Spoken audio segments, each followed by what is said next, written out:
From NPR News in Washington, I'm Windsor Johnston. The Kenyan Red Cross says 68 people were killed in the shooting spree and grenade attack at a Nairobi shopping mall. Just a short time ago, an explosion rocked the mall where gunmen are believed to be holding dozens of hostages.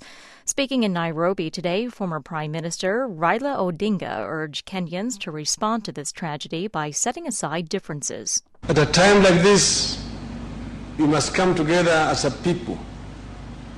And that's the reason why today you can see that we are standing here together as leaders and approaching this matter in a bipartisan way.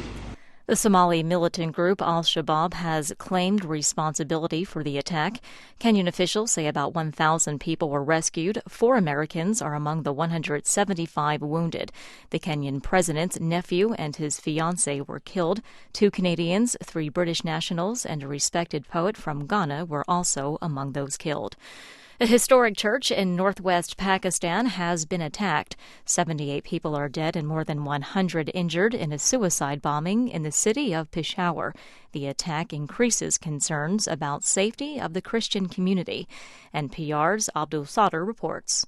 Local police say the attack occurred in Kohati Bazar area of Peshawar, which is a busy neighborhood.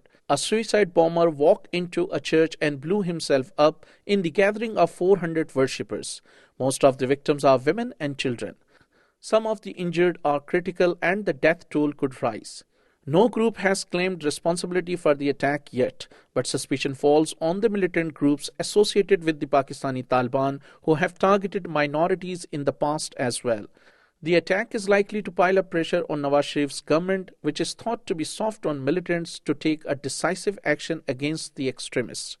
Abdul Sattar, NPR News, Islamabad. A court in East China has sentenced the flamboyant ex-politician Bo Xilai to life in prison after convicting him on corruption charges.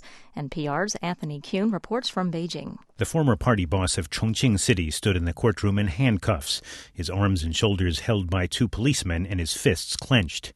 In addition to the life sentence, Bo's personal assets will be confiscated and he'll be effectively barred from politics for life. Bo was one step from the top of China's power structure when he was felled by a lurid scandal that included his wife's murder of a British businessman. Bo is likely to appeal the verdict within the next 10 days, but it's unlikely to be overturned. Anthony Kuhn, NPR News, Beijing. A memorial service will be held in Washington, D.C. today to remember those killed in the Navy Yard shooting. President Obama is scheduled to attend. He and the First Lady are expected to meet with family members of the victims. This is NPR News. A computer problem has delayed the arrival of a private company's cargo ship at the International Space Station. The Cygnus capsule blasted off on its maiden voyage on Wednesday, carrying food and clothes. The Virginia-based company that operates the capsule says it's working on a software repair, but that it will be at least 2 more days until another approach is attempted. The Emmy Awards will be announced this evening, and as NPR's Neda Ulabi reports, it's expected to be a very good year for cable dramas. Of the 6 shows nominated for Best Drama, 4 are on cable: Breaking Bad, Game of Thrones, Mad Men, and Homeland. The only broadcast drama? Downton Abbey on PBS. The Netflix show House of Cards was nominated too. People at broadcast networks like NBC or CBS complain it's impossible to compete against shows with far fewer episodes per season. Nashville on ABC has 21 shows to Homeland's 12. And of course, cable enjoys the dramatic oomph that comes with naughty words, more body parts, and bloodier violence. In comedy, the field is split, with half of the nominees from broadcast, including The Big Bang Theory, 30 Rock, and Modern Family. Neda Ulabi, NPR News. Hillary Clinton says she's wrestling with running for president, but is pragmatic and realistic as she considers a potential White House campaign in 2016.